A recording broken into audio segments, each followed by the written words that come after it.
Good day, everyone. My name is Jimmy Nguyen, and I am your host for today's webinar, MBD from Theory to Real World Practice. Your presenter today is Daniel Campbell, VP of Model-Based Definition at Capvidia. This webinar will last 60 minutes with about 20 plus minutes allotted for your Q&A. During the webinar, if you have any questions or comments, please feel free to ask them.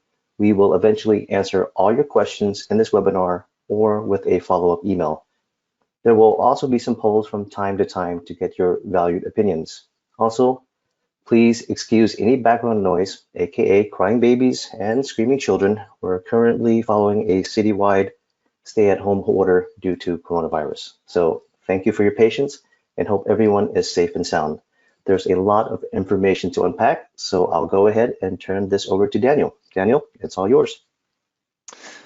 All right, thank you, Jimmy. Thank you everybody for joining today. I hope everybody's staying safe and staying healthy. It sounds like everyone is basically learning how to work from home, which has been an interesting experience. In today's webinar, we're going to be kind of talking at a high level about model-based definition. We're not going to get into anything related to, specifically with Capvidia software or anything like that.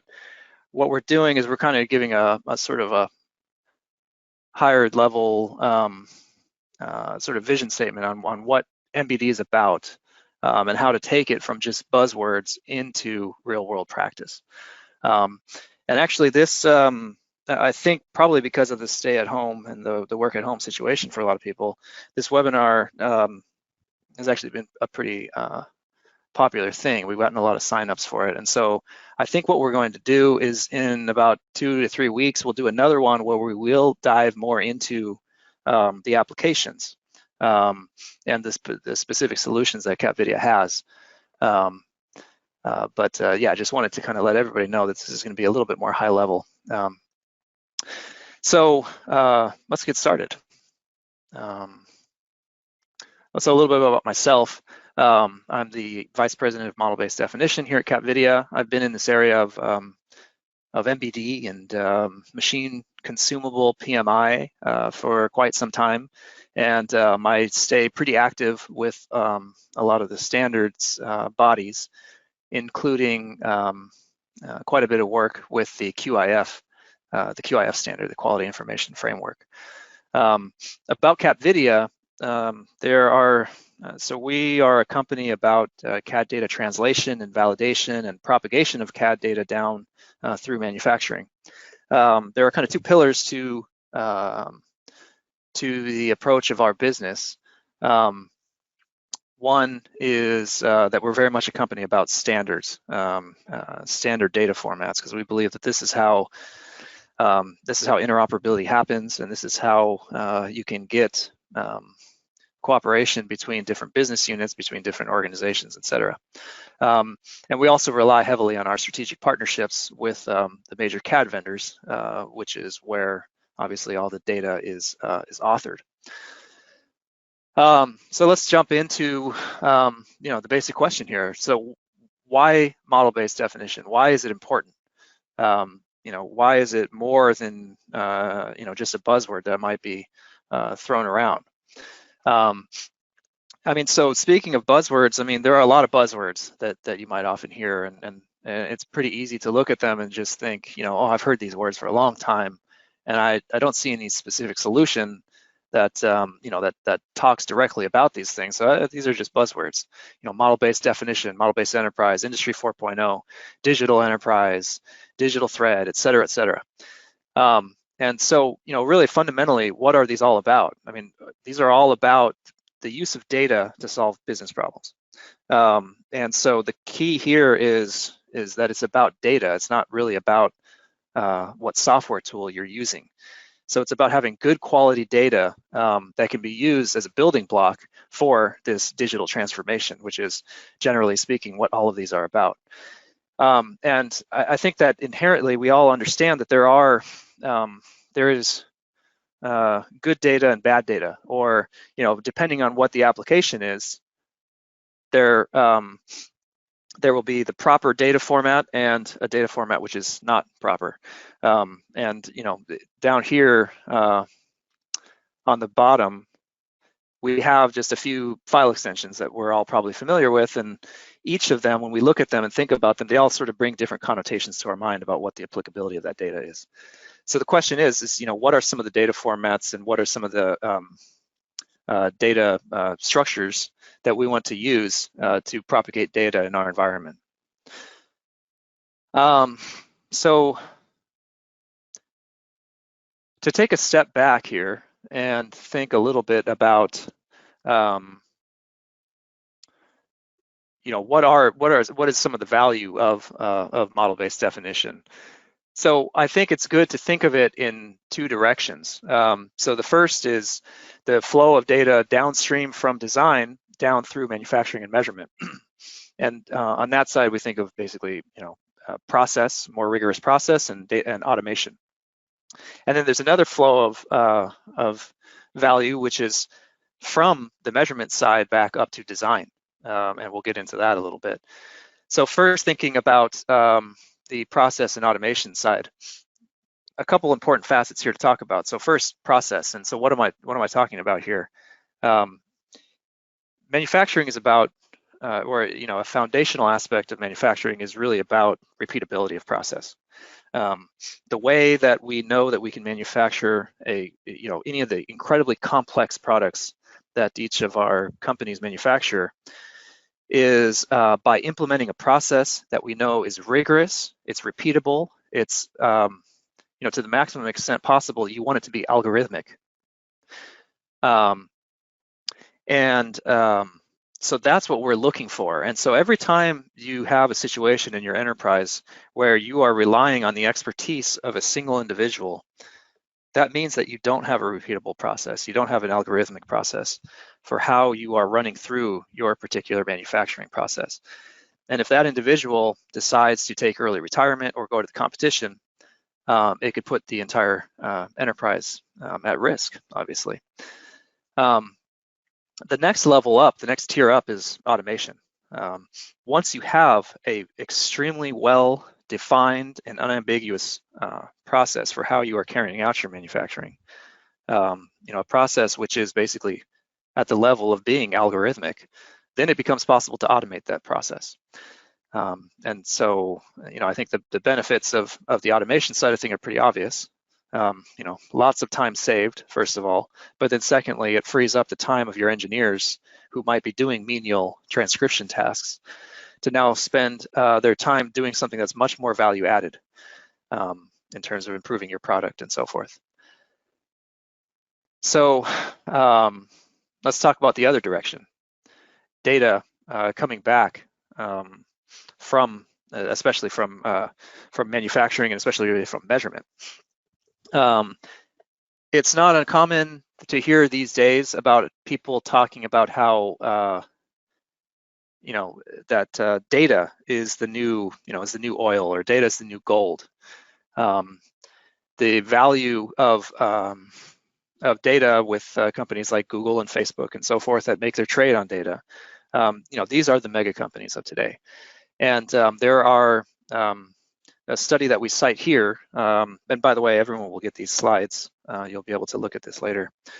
But this study that we cite here talks about the potential value of advanced analytics and artificial intelligence on manufacturing data, and how it's one of the largest of all the different segments of the economy. It's one of the largest areas of value that's not yet been unlocked. So there's tremendous value in this area that can be unlocked from us leveraging our data. And so let's think about that a little bit more in detail. Right now, we have an inspection department. We have our quality department, which carries out the validation of the products that are coming off of our shop floor. And for the most part, what we're doing is we are measuring these parts, coming up with pass or fail decisions, and then that data is effectively discarded. Maybe it's saved to a PDF and filed away somewhere. but it's not stored in any intelligent format, or very little of it is stored in any type of intelligent format that's going to benefit us later. So this causes people to think of metrology departments or quality departments as not being a value-added activity. It's almost like a legal department, where it's something that you have to have for protection, but it's not something that you consider to add value to the enterprise. And in this age of model-based definition, that's the entirely wrong way to think about things. We hear about this term digital twin very often. And what is the digital twin? The digital twin is capturing real product or real process information and tying it back to the as designed product. And that's exactly what we're talking about doing with model-based definition, is spawning measurement processes from the authority model and then tying that data that was measured back to that authority model. So that really is the instantiation of the digital twin, and this is how we can do it. And so those are the two sides, I think, to think about in terms of process and in terms of data for analytics. The two kind of main sides of model-based definition that are important. Let me do a little bit of just to give everybody an example of specifically what we might be talking about when we're talking about model-based definition. Here's a sample workflow that one might carry out using model-based definition standards to carry out a basic inspection workflow, just to kind of give a for instance. So we might start, we'll have our MBD model, and the first thing that we'll do is we'll identify what we call the bill of characteristics, which is the list of all of the items that we plan on measuring. After we identify that bill of characteristics, we can store that in standards like the QIF format. We can generate first article inspection or PPAP documents from that and so forth. From there, what we want to do is assign some measurement resources and come up with a measurement plan for how we're going to be doing this. Again, this can be done in the context of the model-based definition. After this, we can generate inspection programs for coordinate measuring machines, for CMMs. For this, you can use other international standards like the DEMAS language, for example. After this, we've acquired some data from our metrology. We want to gather results, and again, we tie these results back to the model-based definition. Finally, we might want to carry out some statistical analysis of these results. The results of this SBC should also be tied back to the model-based definition. And the key here is that now we can gather this huge family of different types of data and keep it linked back to the master model, back to that single source of truth, which would be our master model housed in the PLM system.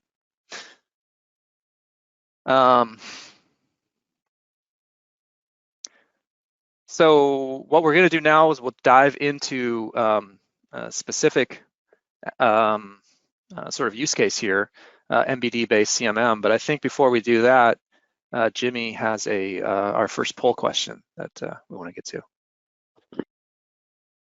Okay, going to launch our first poll. First question for everyone is, which CAD system do you primarily work with? We have CATIA, Creo, NX, Inventor, and SolidWorks. Okay, we have about 80% of people voting.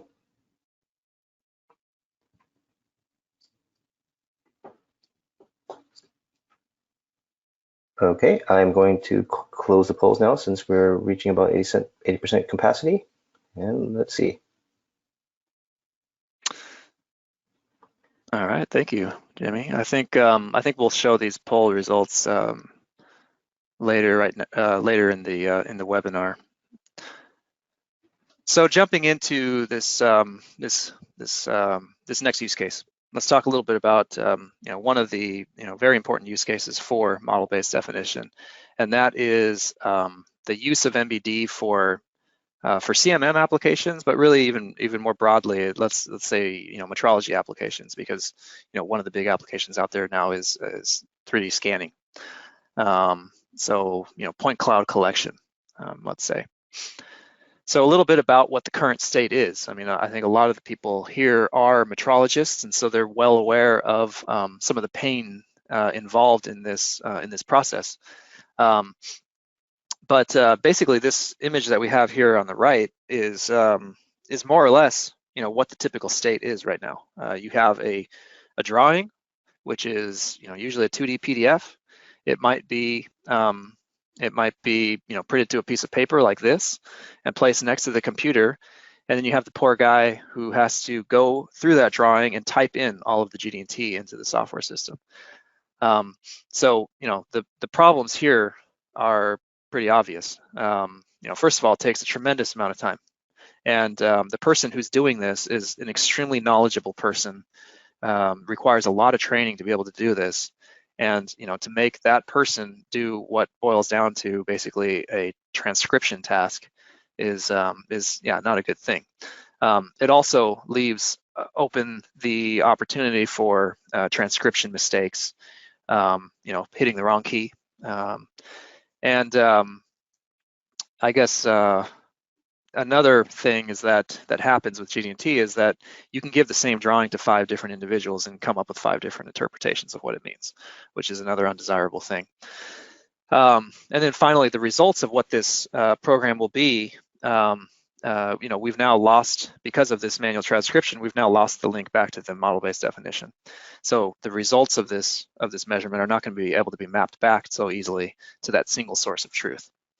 And so what is it that we want? We want to have a more process-based system where we import the PMI, the 3D annotations, the PMI on the model into our metrology system, eliminate the amount of time spent drastically, remove transcription errors, and then this idea of encoded design knowledge, I think, is a good one too. Remove the idea of there being human interpretation of a specific call out, where what the result of that data entry is depends on who the individual is. So that's what we're looking for in the future. And now here we have a video that there's a link to here, and so people will be able to look at it once we distribute the slides later. But this workflow is one example of an MBD-based CMM workflow that we actually did. Actually, this was a couple of years ago. It might have been 3 years ago. So this is not even necessarily cutting-edge technology. It's pretty well-proven technology, and we carried this out using the QIF format, using a third-party tool from an organization, Origin International, and their Checkmate CMM software. And this was done, a real study was done on real data at the Manufacturing Technology Center in the UK. And so it was kind of an early use case that shows how MBD data can be used to generate a CMM program, carry out the measurement, and then we pulled these results back into Capvidia's MBD-Based software to show those results back on the model. Little screenshot there, and just kind of show that full loop of measurement data, being automated, and then the data being traced back to the authority model.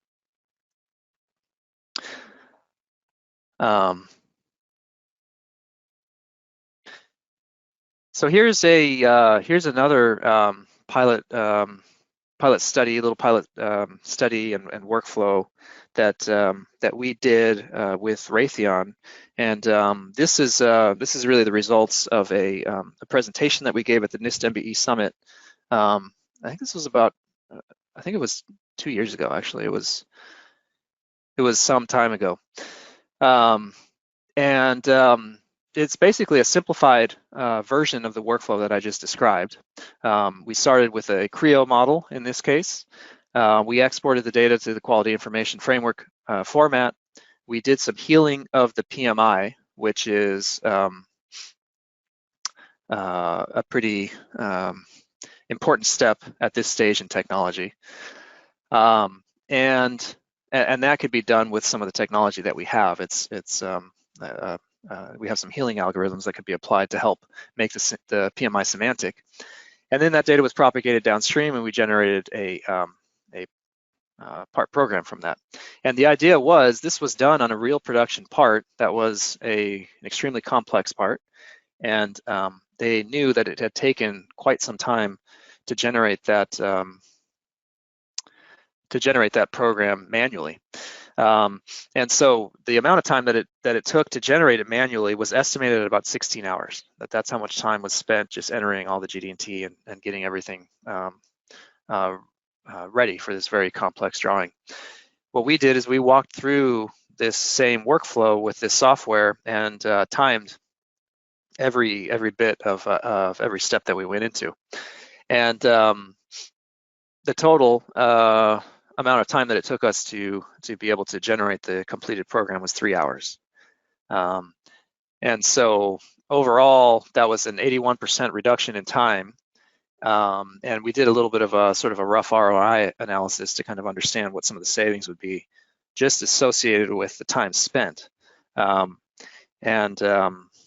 all depends on how many, how busy this particular, or how many programs like this are executed. But even under pretty conservative conditions, I mean, we're talking about a significant amount of money being saved. And this is just sort of the first tier of ROI analysis, which is easy to calculate, which is the labor, the time saved. It does not take into account things like transcription errors or a better quality program being generated or anything like that, which is a bit more intangible and harder to calculate. So this was one of the earlier ROI studies we did, and we started to really find pretty quickly that it's really not that hard to find ROI in an MBD-based workflow. So here's another just sort of a quick slide on some further ROI studies that were done in the context of an MXD program. MXD is what used to be called the DMDII. It's a private/public research institute, and this particular project, this 1511 project, was led by Lockheed Martin. And in this project, it was a very large vision statement related, or vision project on the topic of model-based definition. One of the major thrusts was quality, and what we showed is we were trying to show how with different software tools we could derive benefits from MBD using standard data formats. And on the case here on the left, what we were trying to show is how a major software tool, Zeiss's Calypso software, could be used to import this QIF MBD model that we were exporting from the native NX and drastically reduce the amount of time for the offline program generation. We had somebody create the program manually, and it took 5 hours. And then we followed the same exact process for that same exact part by pulling in the MBD data, and it took 10 minutes.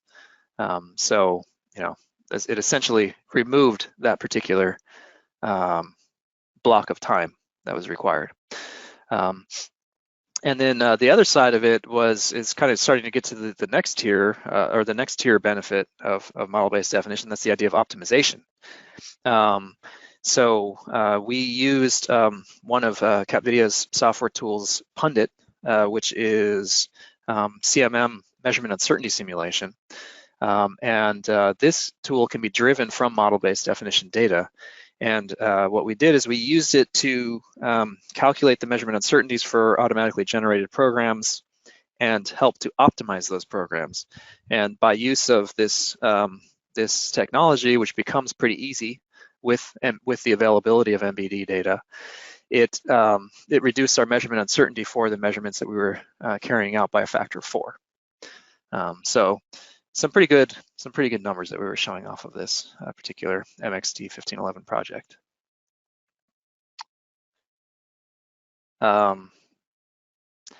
So I'll switch gears here and jump into kind of a separate, another little topic here on generation of first article documents or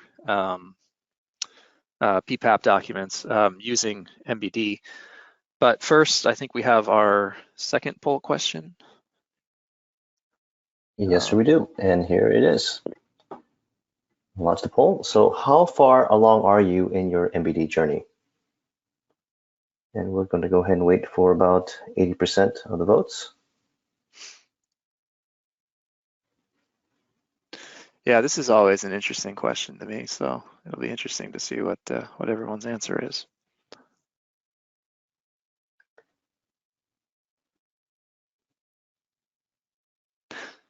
Okay, gonna give it a couple more seconds and we will be closing the poll.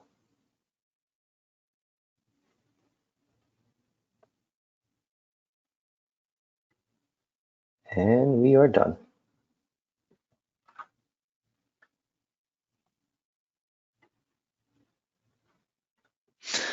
Share those results real quick.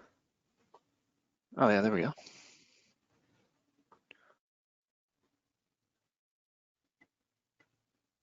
Okay. Yeah, so good spread.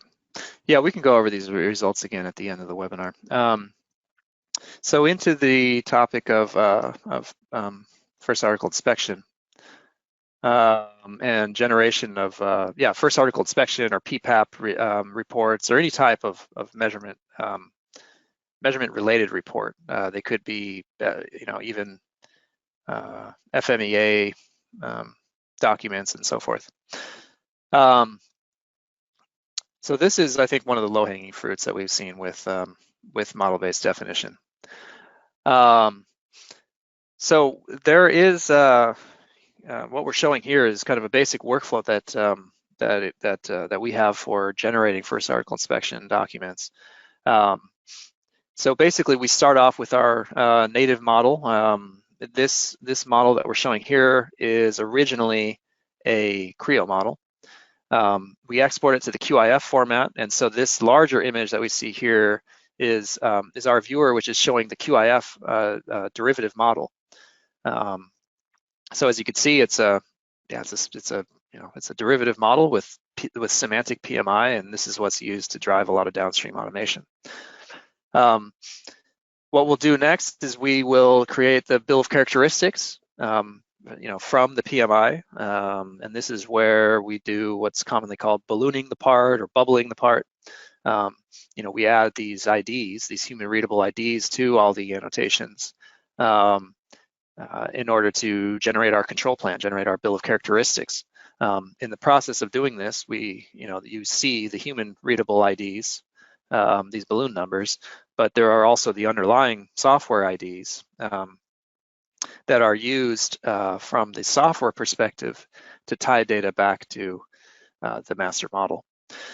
From here, you can quickly and automatically generate an Excel report, which, yeah, of course, it seems like a pretty basic operation.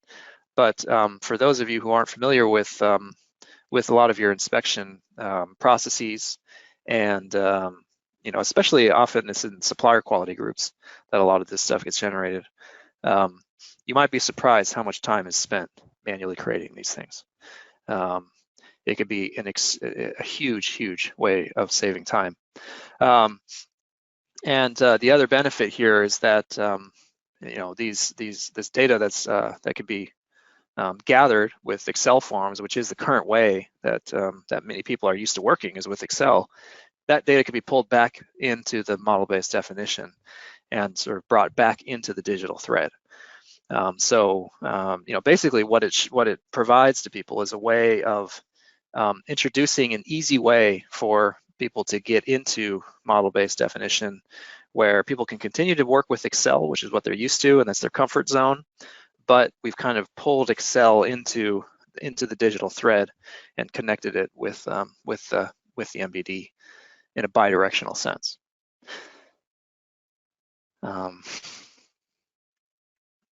And so we have, yeah, here, we'll distribute these slides, but we have a little video that kind of explains this a little bit as well. So on to some conclusions and kind of start, zooming out again and, thinking again about, what is the value here? Let's first think a little bit about, what are some of the common roadblocks to model-based definition? Because, model-based definition has been discussed, and it's been, the idea of MBD, PMI, 3D annotations, whatever you want to call it, it's been out there for, a very long time, probably 20 years people have talked about this. And, why has it not caught on yet? And I think that a lot of the reasons for this can be broken down into three categories: people, process, and tools. So on the people side of things, there's naturally going to be a resistance to new things, and it's MBD is definitely a different way of doing things. It's definitely true. You have a whole different set of software tools that are being used, and it's just difficult to learn something which is new. And this is something that has to be acknowledged and something that everyone just has to struggle through. Next, on the process side of things, this is, I think, one of the big problems as well. So, I had said earlier this idea that repeatability of process is crucial, especially for manufacturing. I mean, it's crucial for all business, but especially for manufacturing, where we are, going through hundreds and hundreds of steps to come out with a completed product, a finished product. And really, at the end of the day, not one single person knows everything that there is to know about how that product is made. That's how complex all these products are. So the process that's used and the repeatability of that process is paramount to the success of a manufacturing organization. So the idea of making a major change, like switching over to model-based definition from a 2D drawing, is naturally going to be met with a lot of resistance. And that makes sense, because you shouldn't lightly decide to overhaul your entire system. And so what you need is some way of showing, one, that this does provide value, and that two, the competition is probably starting to do this, and if you don't do it, you might be left behind. The final concern, I think, is on the tools side. Is the field of MBD mature, and are there robust tools available to work with model-based definition? And I think, on this one, I think the answer is yes. It's something that we work in, day in and day out, and that we have a number of customers that are using these tools on a production basis. And so, the tools are ready, and it certainly takes a lot of learning, but the tools are ready to be used if they're used correctly. And the bottom line, I think, is, a lot of this kind of comes back to, it's always been done this way. Why change? Why change away from 2D drawings? I mean, it's always been done this way, and in the meantime, I don't have time to worry about this because I gotta get parts out the door, and that is, of course, a valid concern. But you want to make sure not to become some of these, iconic companies that are iconic for all the wrong reasons. So a little bit of a summary, just kind of looking at, what is some of the values of MBD, especially focusing on the metrology side, which is really where a lot of the primary benefits of model-based definition can be found. Since most of it really is about quality. It's about the tolerances on the part, which need to be verified. So I think the number one item is that it will reduce your inspection costs, mostly by reducing the amount of time spent to carry out the inspection. And I think that this is one of the first ones that's worth mentioning because it is the easiest to measure, and it is for those companies that are looking for quick ROI to show to their leadership for an investment that they might make in MBD, this is where to first find that ROI. The next idea is that faster time to inspection. It's not uncommon that the quality department can be a bit of a bottleneck in terms of getting parts out the door, and so this being able to turn things around faster starts to break up that bottleneck. The third thing, and this has to do with sort of implementing a more algorithmic approach to your business because of robust data, but just improved quality of your inspection or improved quality of your process in general. For one, you can utilize things like advanced tools like measurement uncertainty simulation, but just generally speaking, you can implement organizational guidelines that have been proven to be the most cost-effective, and those can be implemented as a process, and it's not a matter of relying on the expertise of certain individuals who may or may not truly be experts. One of the, I think, second-tier benefits of model-based definition that will probably take a little bit more time to capture the ROI on this side of things, but it might be the biggest benefit at the end of the day, is the idea of bringing measurement data into the digital thread. So this is really the idea of digital twin. That's what this is here, taking that measurement data. The single department in your organization that gathers the most data on your product and on your manufacturing process is your metrology department. And so with this, you can start to take advantage of that data and make use of it and turn that into value. And I think it could be a tremendous source of value.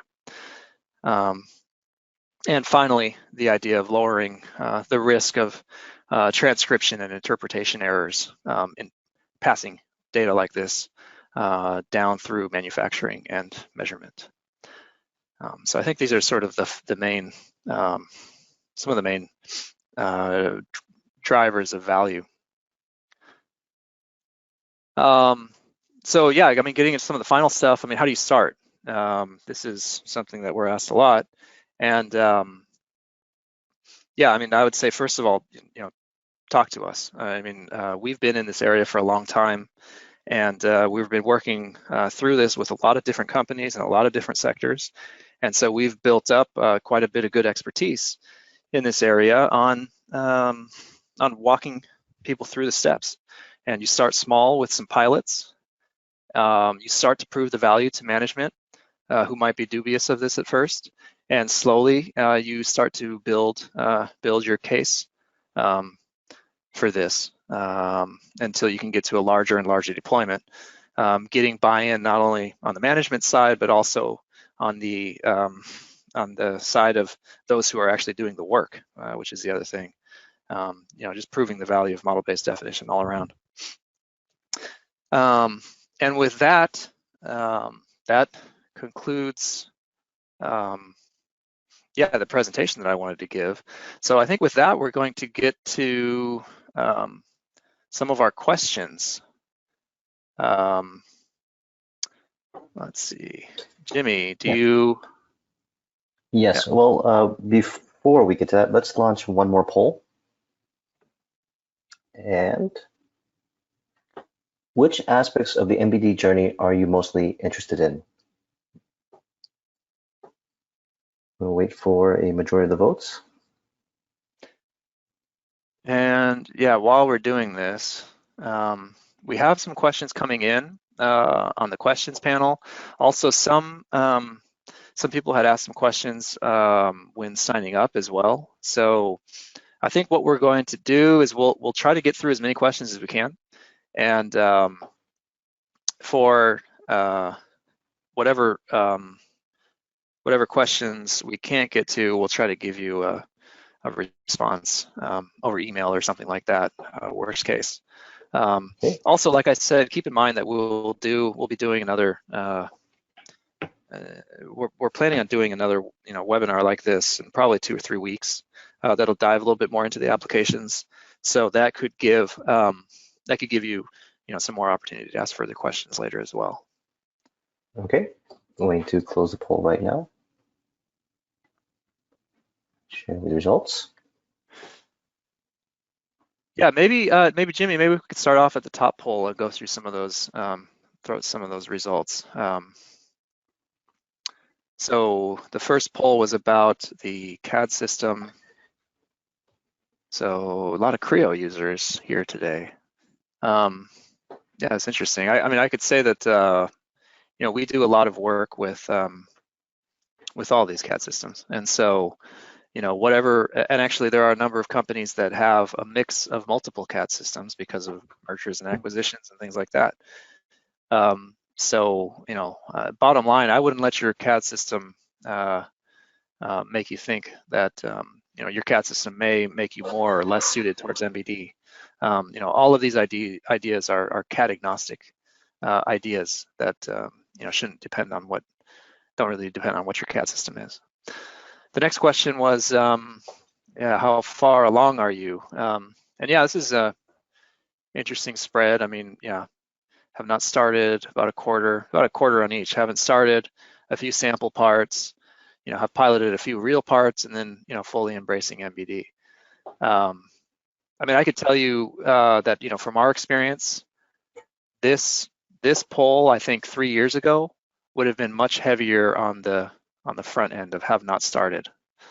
I think that we're seeing a big wave of people starting to realize that the technology is mature and starting to find ways to really find value with model-based definition. Okay, so we have about 20 minutes for Q&A, and there are a lot of questions coming in. So I'll go ahead and start tossing them to you, Daniel. Okay. And the first one is not a soft pitch. Okay, so can you elaborate on the MBD flow down to the manufacturers? Some of the data that we receive as a manufacturer is unusable in its as designed format and needs multiple software packages licenses to flow through AS9102 ballooning, CAD, and CMM inspection. Is there anything being done that you know of to reduce the burden on supply manufacturers to support MBD?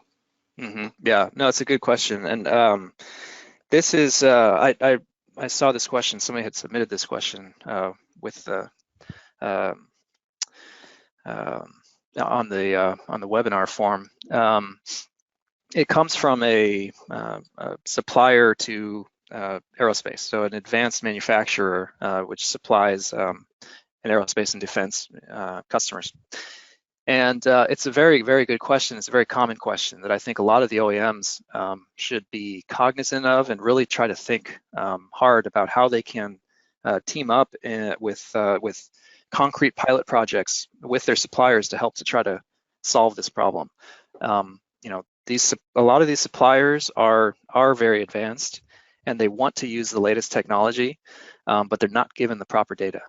And the idea of blindly throwing over just sort of doing a step AP242 export from your CAD system and throwing that across the wall and thinking that that's going to help it's not going to get the job done. Step AP242 is a good format, and that could be a solution, but you really should engage with some of your suppliers and talk it through with them. Find out what software systems they're using, what data formats they would be able to take advantage of, and start to really try to figure this out. And as you can start with maybe some of your larger suppliers, or maybe some of the suppliers you have the best relationship with, or whatever. But just start one at a time and start to get these things figured out, and slowly, you could help your suppliers unlock this potential, which boils down to you. Okay, next question is, what is the level of acceptance that you have seen for 1, full semantic PMI, and 2, minimally annotated models? So yeah, so the question here is, well, for semantic PMI, I think that people are looking for that, and they're looking. I think people are starting to realize that really is the point of MBD, is machine readable PMI. It's not necessarily about visualization formats. Visualization formats are great, and they're definitely helpful.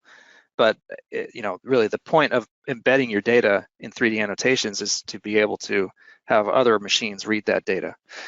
So people are definitely looking for it, and it's a tough nut to crack. And again, I think the way you get through it is by starting to pilot it out with the software tools that you know that you have. The other interesting question is this question about minimally dimensioned drawings or minimally annotated drawings, and this is something that maybe a lot of people have heard about here. It's the idea. It's the idea of not simply putting a dimension on every aspect of your drawing as though that 2D drawing is going to be taken by a machinist and manually created. Instead, the basic principle is using the model as the definition, the CAD model, the CAD geometry as the definition of what the product is, not using any basic dimensions or anything like that, and instead relying on the CAD nominal data, and then placing a select number of geometric tolerances, often it's positions and profiles, on the features that you know to be critical, and then it's often applying an unless otherwise specified profile tolerance to all uncontrolled surfaces of some value. The benefits here is it really helps people to think in terms of what the fit and function of the part is, and applying their tolerancing scheme in that manner rather than just randomly placing dimensions on everything. And it also can simplify the process of MBD quite a bit by just reducing the amount of callouts on the drawing, obviously. And so that is being picked up, I think. And it's a little slower because there are a lot of people that are just used to showing dimensions for every aspect of the part. Yeah, I think it's a great thing. If you don't know about minimally dimensioned drawings or minimally annotated drawings, I would suggest looking that up and researching it a bit. Okay, next question. ROI is always difficult to sell to management. When we show potential savings of 81 or 97%, the question is always, why isn't everyone doing it? Yeah. Yeah, I mean, that's true. And I guess it would be a fair question for them to ask. And I think, for some of it, I think you could simply give them what the answer for that would be, which is that, one, it is a major change. So people are naturally and wisely going to be skeptical of it. And also that the technology, wasn't ready 5 years ago. But the answer is there now. And so, I think maybe part of this question might be sort of founded on the idea that, coming with some ROI numbers is not going to, fund a $50 million corporate-wide project to move entirely to MBD all in one fell swoop, and that's probably true. So the way to do it is start with a basic pilot study, show some ROI, then move into a larger pilot study, show some further ROI, and carry this out incrementally where you continue to justify further actions in a certain area. And I think you'd be surprised how quickly, once you start to show some basic value in your company, and not just not an abstract presentation like the one that we're seeing here, but data from your own company, how quickly this can catch fire and become a popular idea in your company, both at the engineering level and at the management level. Okay, next question. How do you deal with assemblies where you have ISO for components and ASME assembly? Standards drive us to do so, so don't ask why, followed by a wink emoticon. Well, yeah, I mean, that's I guess it's a tough question, and it's something that a lot of people have a lot of difficulty with the various GD&T standards out there, the ISO GPS, ASME Y145, and then there are even different versions, revisions of these standards. And of course, I mean, I would say actually one of the even bigger problems is people applying tolerancing schemes to parts that are supposedly based on these standards, but it actually doesn't make sense per the standard. And so it's definitely a big issue. And I think that we've seen with some of our customers, a big part of their MBD success isn't just about their users understanding the technology and understanding the tools and understanding how to use the native CAD tools well. That's all important. But another huge aspect is education on GD&T and understanding the fundamentals of GD&T, whether it's ISO or ASME or whatever. Understanding what GD&T is all about and why the rules of GD&T are what they are, and how to control the fit and function of a part, and so forth. And so having design engineering conversant in GD&T is, I think, a huge element to the success of model-based definition. Okay, next question. Why did you focus so much on the value being on inspection? Although I think there is big value there, I feel there is big value in the upfront processes such as planning and programming. Your thoughts? Yeah, I think, I agree. So the main areas where we've seen value in terms of model-based definition, a lot of people ask about CAM, for example. CAM, I think, is often the first place that people's mind goes because it's one of the places that a lot of companies spend the most money is on CAM technology. And so I think a lot of people try to derive MBD value in the CAM world. We haven't really seen that much, and I think part of the reason is if you grab a drawing or a 3D annotated model and you look at all the annotations on it, really not a lot of that data is going to be used by a CAM system. A lot of it will be ignored. It'll look at some tolerance values. It'll look at some surface finish values, but it's not going to look at the data in the same way that that metrology looks at the data. I mean, if you have a position tolerance, a metrologist will look at, okay, it's a position tolerance. It has this value. It's at maximum material condition. Here's its datum structure. Datum B is at maximum material condition. Every single symbol is critical, and ultimately that's what the tolerances are put on the part for. You say, okay, I'm going to measure this part, or I'm going to manufacture this part, and when it's done, I'm going to measure it and make sure it lies within these tolerances. So that's why we've been driven towards the metrology world and the quality world so much in terms of MBDs, because it really seems like that's the low-hanging fruit in terms of deriving value. There is some, I think, maybe some of what's being mentioned here about upfront processes. There's a lot of work that we've done in terms of like FMEA planning and control planning and things like that is kind of tied to inspection, but it is a little bit more upfront. And so that's certainly a valid area.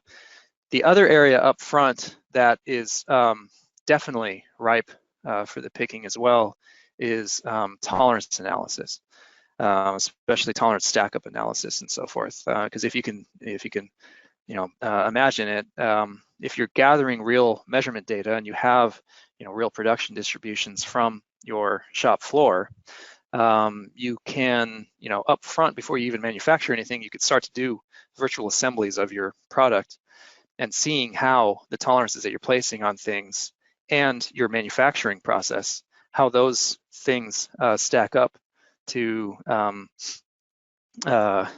result in your finished product. So yeah, there definitely are other areas, but I think it really seems like inspection.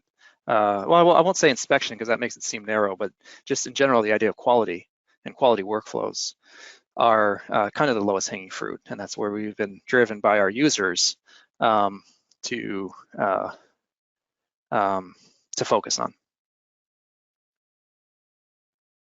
Okay, we have about 5 minutes left, so we'll probably have enough room for another 2 or 3 questions. Next question is, I'm apparently on the bleeding edge of CMM technology and MBD. The CMM OEM software tools and even third-party tools we're using have numerous bugs, shortcomings, and things that just don't work as advertised. How can I overcome these challenges? Yeah, I mean, I think there are a lot of growing pains with model-based definition, and I would say that right now, some of that can be expected.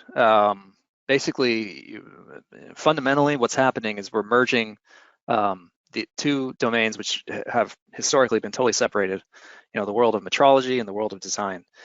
And sometimes for metrology softwares to try to pull in all the information from a CAD tool, it's kind of like drinking from a fire hose. And so it can present some challenges sometimes in terms of how it's done. But we stay pretty active in terms of our cooperation with a lot of metrology software vendors, and I can tell you that there's a lot of work being done, and every month you see plenty of new improvements on how this is working. And again, I think the way to get through it is just start piloting this stuff out and work through it through your own best practices and by giving feedback to all your vendors to help improve this process overall. Okay. Last question will be, the CAD model is always used when creating CNC tool paths. So the nominal values of a CAD model have been used for decades in manufacturing. So why is this always used in an argument for MBD? Well, yeah, I mean, to the extent that a CAD model is used for creating a cutting path, I think that is an MBD application, absolutely. And more and more of these are coming up all the time. And so, yeah, I think it's a good point. I mean, MBD, just fundamentally, the idea of MBD is model-based definition. Using that model as the definition of your product. And so, to the extent that you're using CAM tools that are, using geometry, even just an IGES model or something, that is in the field of model-based definition. And it kind of goes to show, I guess it makes me think about the idea of making sure that you have valid data. I think that becomes an important point too, because if you're manufacturing, if you're cutting metal based on your CAD model, or if you're inspecting based on your CAD model, you better hope that your CAD model is accurate. So it's the other side of the coin with model-based definition, is the validation of your data, and just making sure that your data is definitely good quality and does, if you're creating derivative models, that they do match the native, since they become more important in the world of MBD. Okay, and we have time for just one last question. Is there any additional time needed to create the PMI compared to the conventional way of making a drawing? Okay, yeah, that's a good question, and I would say initially yes, because people have to learn new tools, and so people are very accustomed to using the 2D drawing tool and whatever their favorite CAD system is, and they could probably do it blindfolded and create a 2D drawing pretty quickly, whereas with the 3D mechanism, it's going to be a different tool, and so it might take them a couple months to get used to. But once people get used to it, no, it's what we've found is that it adds no extra time at all. Okay, and that's a wrap. Thank you for making it this far. A copy of this webinar and the slides will be available for download. Also, please don't hesitate to visit Capvidia and ask us questions pertaining to all things MBD. Daniel, your final thoughts? Yeah, no, thank you everybody for attending, and yeah, please do reach out to us if you have any questions. Okay, thank you.